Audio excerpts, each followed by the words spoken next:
श्रीकनकधारास्तवम् वन्दे वन्दारुमन्दारमिन्दिरानन्दकन्दलम् अमन्दानन्दसन्दोहबन्धुरं सिन्धुराननम् अङ्गं हरे पुलकभूषणमाश्रयन्तीं भृङ्गाङ्गनेव मुकुलाभरणं तमालम् अङ्गीकृताखिलविभूतिरपाङ्गलीला माङ्गल्यधास्तु मम मङ्गलदेवतायाः मुग्धा मुहुर्विदधति वदने मुरारेः प्रेमत्रपाप्रणहितानि गतागतानि मालादृशोर्मधुकवरीव महोत्पलेया सा मे श्रियं दिशतु सागरसम्भवायाः विश्वामरेन्द्रपदविभ्रमदानदक्ष मानन्दहेतुरधिकं मुरविद्विषोऽपि ईशन्निषीदतु मयि क्षणमीक्षणार्थम् इन्दीवरोदरसहोदरमिन्दिरायाः आमीलिताक्षमधिगम्य मुदा मुकुन्द मानन्दकन्दमनिमेषमनङ्गतन्त्रम् आकेकरस्थितकनीनिकपद्मनेत्रम् भूत्यै भवेन्मम भुजङ्गशयाङ्गनायाः कालाम्बुदाळिललितो रसिकैटभारे धाराधरे स्फुरति या तटिदङ्गनेव मातुः समस्तजगतां महनीयमूर्ति भद्राणि मे दिशतु भार्गवनन्दनायाः बाह्यन्तरे मुरजितः श्रितकौस्तुभेया आरावळीव हरिनीलमयी विभाति कामप्रदा भगवतोऽपि कटाक्षमाला कल्याणमावहतु मे कमलालयायाः प्राप्तं पदं प्रथमतः खलु यत्प्रभावात् माङ्गल्यभाजि मधुमाधिनी मन्मथेन मय्यापतेत्तदिह मन्धरमीक्षणार्थम्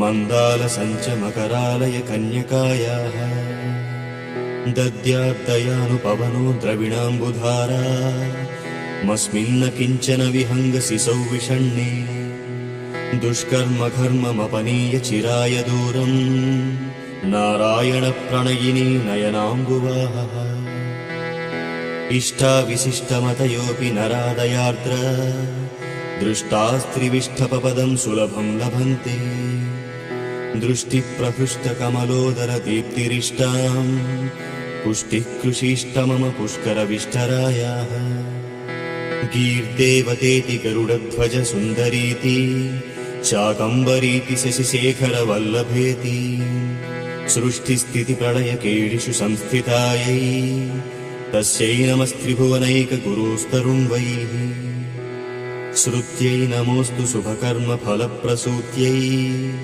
रत्यै नमोऽस्तु रमणीयगुणार्णवायै शक्त्यै नमोऽस्तु शतपत्रनिकेतनायै पुष्ट्यै नमोऽस्तु पुरुषोत्तमवल्लभायै नमोऽस्तु नाळीकनिभाननायै नमोऽस्तु दुग्धोदधिजन्मभूम्यै नमोऽस्तु सोमामृतसोदरायै नमोऽस्तु नारायणवल्लभायै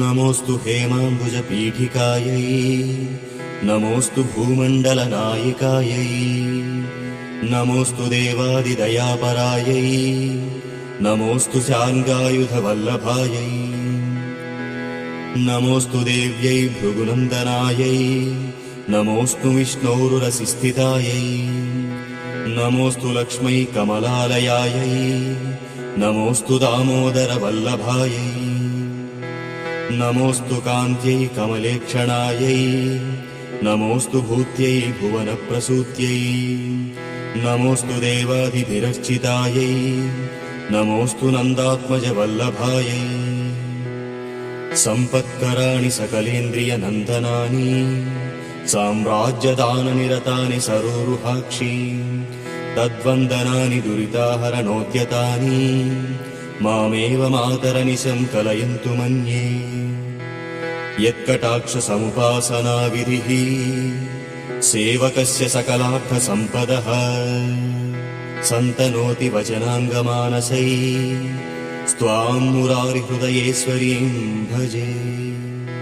सरसिजनयने सरोजहस्ते धवलतरांशुकगन्धमाल्यशोभे भगवति हरिवल्लभे मनोज्ञे त्रिभुवनभूतकरि प्रसीद मह्यम्। दिग्गस्तिभिः कनककुम्भमुखावसृष्टा स्रग्वाहिनी विमलचारुजलप्लुताङ्गीम् प्रातर्नमामि जगतां जननीमशेष लोकाधिनाथगृहिणीममृताब्धिपुत्रीम्। कमले कमलाक्षवल्लभे त्वम् करुणापूरतरङ्गितैरपाङ्गैः अवलोकय मामकिञ्चनानाम् प्रथमं पात्रमकृतिमन्दयायाः। बिल्वाटवी मध्यलसत्सरोजे सहस्रपत्रे सुखसन्निविष्टाम् अष्टापदाम्भोरुहपाणिपद्माम् सुवर्णवर्णाम् प्रणमामि लक्ष्मीम्। कमलासनप्राणिन्न ललाटे लिखिता मक्षरपङ्क्तिमस्य जन्तोः परिमार्जय मातरं घृणां ते धनिकद्वारनिवासदुःखदोक्त्रिम्। अम्भोरुहं जन्मगृहं भवत्या वक्षस्थलं भर्तगृहं मुरारेः। कारुण्यतः कल्पाय पद्मवासे लीलागृहं मे हृदयारविन्दम्।